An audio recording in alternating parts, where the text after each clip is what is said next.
Assalamualaikum warahmatullahi wabarakatuh. Selamat siang teman-teman semuanya. Apa kabar kalian hari ini?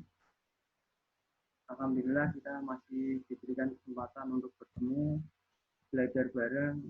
Kalau sebelumnya kita sempat belajar bareng dalam mata kuliah sosial emosional anak usia dini, kali ini kita juga akan belajar bareng mempelajari tentang perencanaan pembelajaran anak usia dini. Berkaitan dengan perencanaan, mungkin kalian juga cukup paham karena kalian juga sudah mengajar sebenarnya. Mungkin ketika mengajar kalian sebelumnya juga sudah melakukan perencanaan pembelajaran, entah itu menyiapkan perangkat, menyiapkan metode, menyiapkan kelas, mengkondisikan kelas dan sebagainya. Nah, mungkin dalam hal perencanaan pembelajaran apa yang saya sebutkan tadi nanti juga akan kita pelajari, kita bahas bareng-bareng. Pada kesempatan kali ini kita bertemu dalam perkuliahan perdana yang dilakukan secara daring online. Tentunya tidak menghambat istilahnya komunikasi kita dalam belajar seperti itu. Semoga. Saya akan memberikan pemberitahuan terkait dengan pembelajaran yang akan kita lakukan. Kapan kita belajar online dan kapan kita akan tatap muka.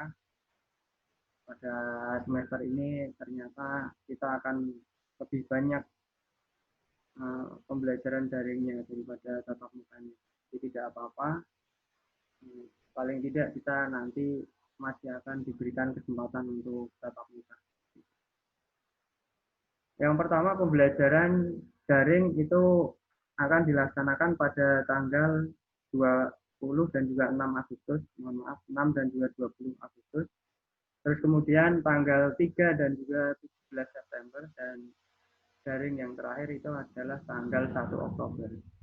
Dilanjutkan dengan pembelajaran luring itu akan dilaksanakan atau dilangsungkan pada tanggal 15 dan juga tanggal 29 Oktober dan pembelajaran terakhir yang berlangsung tatap muka itu akan dilaksanakan pada tanggal 12 November. Pemberitahuan yang lain itu adalah terkait dengan UTS. UTS akan dilakukan nanti minimal setelah kita melakukan 4 kali pembelajaran atau 4 kali tatap muka baik daring maupun luring. Terus kemudian yang terakhir itu adalah berkaitan dengan UAS. Saya menginginkan nanti dalam UAS itu ada produk.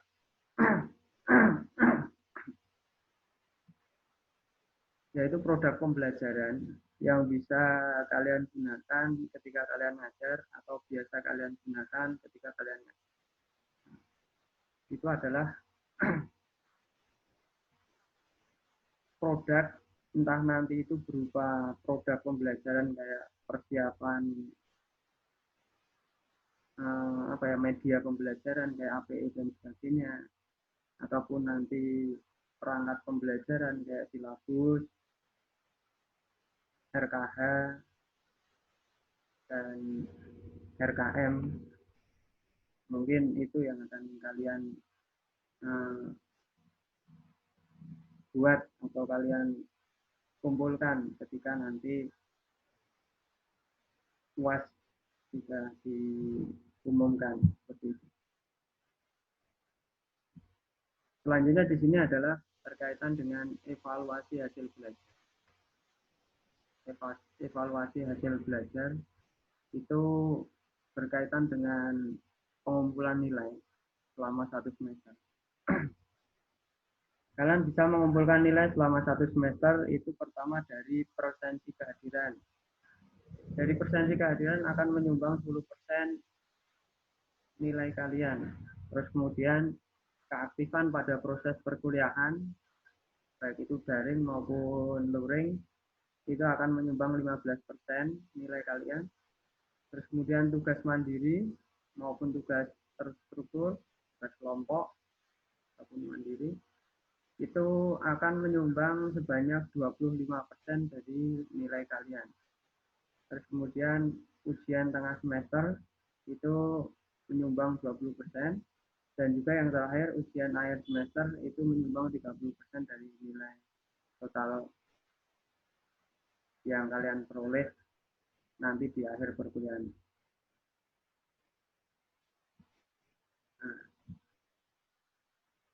setelah kalian ketahui dari mana kalian akan mendapatkan nilai, nah di sini materi pokok yang akan kita pelajari bareng, yang akan kita bahas bareng. Itu yang pertama yang berlangsung saat ini, yaitu program perkuliahan perencanaan pembelajaran. Itu adalah berkaitan dengan perencanaan studi selama 1 semester, terus kemudian pengenalan terkait dengan perencanaan pembelajaran anak usia dini dan sebagainya. Terus selanjutnya nanti materi pokok yang kedua yang akan berlangsung pada pertemuan kedua itu adalah dengan tema hakikat perencanaan pembelajaran kanak-kanak atau pendidikan anak usia dini. Yang ketiga, fungsi dan tujuan perencanaan. Tentang fungsi itu sendiri, tujuan dari perencanaan apa toh? Tentunya di sana pasti ada tujuannya. Tidak mungkin kita merencanakan sesuatu tanpa ada tujuan. Terus komponennya apa aja? Ketika kita menyiapkan silabus, misalkan kita harus apa aja yang harus kita lihat, menyiapkan SKH atau RKH, ya kan? Itu apa saja sih yang harus kita lihat di sana? Terus kemudian model perencanaan pembelajaran, modelnya seperti apa? Jika kita merencanakan, apakah hanya sekedar menindaklanjuti atau meninjau perencanaan yang sudah kita lakukan tahun lalu, ya kan? Terus kemudian kita benahi lagi, atau kita membuat inovasi baru yang berkaitan dengan perencanaan pembelajaran di taman kanak-kanak ataupun pendidikan anak usia dini. Yang keenam adalah program perencanaan pembelajaran jangka panjang.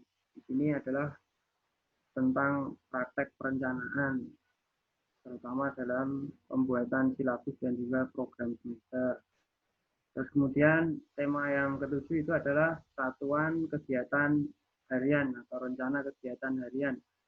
Itu tentunya kalian juga sudah paham semuanya. Namun nanti ada baiknya kalau kita sharing bareng-bareng dalam diskusi, dan juga nanti kita tambahi dengan pengetahuan dasar berkaitan dengan pengertian, ya kan?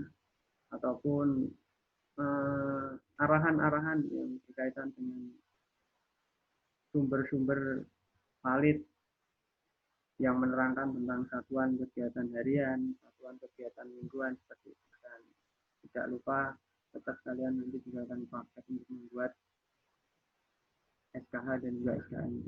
Yang terakhir, observasi lapangan tentang perencanaan pembelajaran di taman kanak-kanak dan juga PAUD dan aplikasinya. Tentunya di sini nanti akan ada studi banding yang berkaitan dengan perangkat pembelajaran yang kalian buat, nanti akan dipadukan dengan perangkat pembelajaran di tempat kalian melakukan observasi lapangan.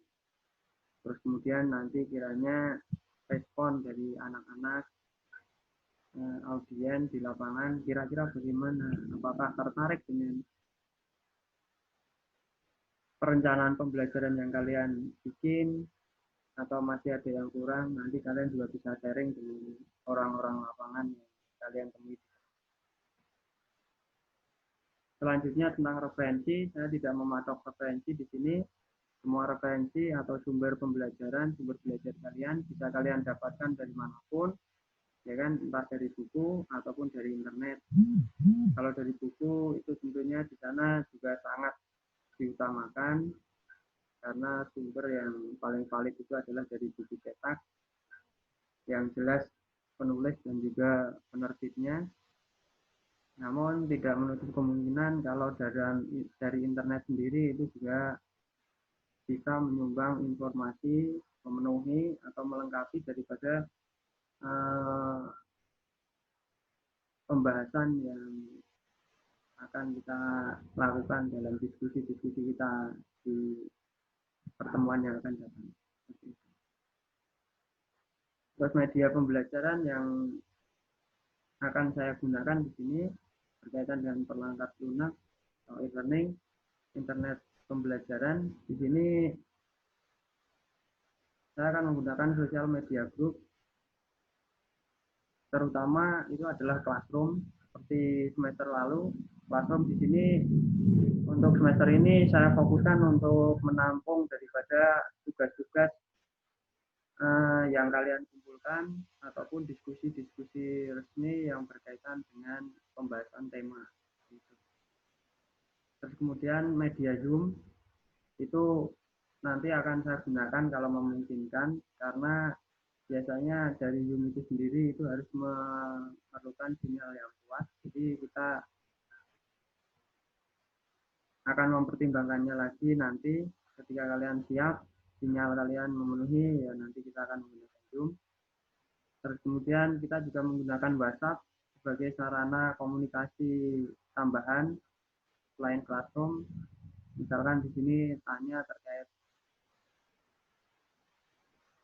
kelompok kalian apa, kelompok kalian siapa saja, dan temanya apa gitu. Tambahan-tambahan di situ mungkin bisa menggunakan WhatsApp, dan kendala-kendala ataupun trouble yang lain kalian juga bisa menggunakan WhatsApp. Terus kemudian YouTube juga akan saya gunakan sebagai pengganti Zoom mungkin, karena mungkin ketika saya melakukan rekaman di Zoom terus kemudian saya upload di YouTube itu akan lebih efisien, karena kalian bisa melihatnya berulang-ulang kali dari konten YouTube itu tadi, dari video yang saya upload di YouTube seperti itu. Terus kemudian ketika kita sudah nanti melakukan tatap muka, kita akan menggunakan perangkat keras berupa proyektor dan juga whiteboard dan juga plano. Walaupun tidak meninggalkan Classroom juga, karena apa? Classroom itu gunanya untuk menampung tugas berupa softfile. Jadi walaupun kalian nanti presentasi misalkan di situ menggunakan printout, tapi nanti softwarenya harus dikumpulkan di Classroom.